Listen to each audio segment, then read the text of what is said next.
Good morning. It's Chris Robinson Ag Market with today's pre-opening grain and livestock comments. Well, a couple of developments overnight. Obviously, the weather forecast changed.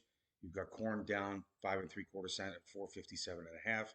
Novi beans down 6 3/4 cents at 1188. Uh, September Chicago wheat down 2 3/4. KC down 2 cents. So we'll be right back at it. We get another weather forecast at 12 o'clock. We'll see if that moves us. This is the time of the year where, and I put it in the letter yesterday. There's 10 cents of risk every day in corn. There's probably 20 to 30 in both corn with both soybeans and wheat at this point. We've had such a big move. These are percentage moves that we're really whipping around. So um, was yesterday's um, high in D's corn, is that the best we're going to get? We hit 469 and 3.5. Right now, this morning, we're at 457. So um, it's all about the weather, guys. What can I tell you? And if you looked at technicals, the December corn, there's a bunch of resistance out there. There's a 50, 100, 200 moving average right around the 470 level, 465, 470 level. So that's kind of what we're running into as well with technicals. I know it's ridiculous and stupid, but this is the world we live in. Technicals can really move a lot of these algorithmic systems. Novi Beans did hit 1207 and a half on the high. We're back to 1188. Again, it's the weather market.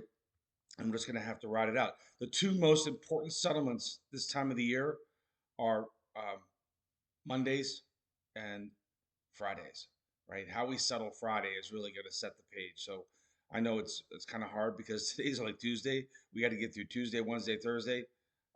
But I would expect more volatility and more whipping in the prices. If you look at crude oil, it's back to 81.20. It's 80.20 as I speak right now. The blockade's back on. The market doesn't really like that. There is an old gap on the chart in crude oil that looks like the machines want to go get. It's up there. It gets filled at around 83.20. Last night's high was 81.27. So a couple bucks from going and getting that gap. Um, there's another gap, sadly, way back in May, up at about 106, 107. So if things really get stupid, I guess that's the next area that crude oil could run back up to. We're just gonna have to see how it all plays out. Right now in the greens, it's all about the weather market. So on that note, let's get after it. Have a good day.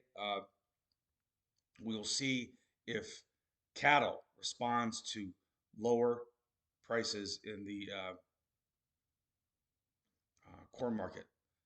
Cattle's been also very technical, and we've done some damage in the cash market. So a lot of people I've been talking to think that cattle is could be rolling over here. We'll see. I've listened to that now for a couple of years. I hope that they're incorrect. I hope that farmers get one more chance to get some good hedges up here before we really have a sell-off.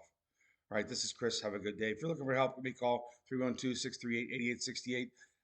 If you don't have hedges on in cattle, I would get something on just in case. Take care.